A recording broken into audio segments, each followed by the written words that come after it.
Inna nahnu nazzalna zikra wa inna lahu lahafizun. It is we who have made this Quran descend. Inna nahnu nazzalna zikra. And what is this Quran? Az-zikr. The reminding, the remembrance. Because the iman in Allah is there in the heart of every human soul, in the spirit. Because the spirits and souls come from Allah. يَسْأَلُونَكَ عَنِ الرُّوحِ قُلِ الرُّوحُ مِنْ أَمْرِ رَبِّي. Quran comes, and all the books of Allah came to remind us. We have just forgotten it. We are not paying attention to it. Only it's a reminding, az-zikr. Inna nahnu nazzalna zikr. We have made this zikr descend upon you, O Muhammad sallallahu alayhi wa sallam. Wa inna lahu lahafizun. And we are its protectors. We shall protect it.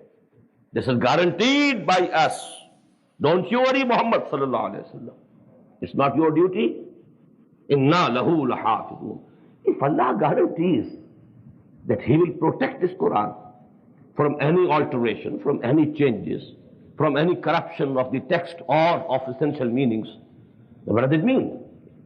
If somebody thinks that some changes have occurred, he doesn't believe in the omnipotence of Allah. Then Allah is not omnipotent.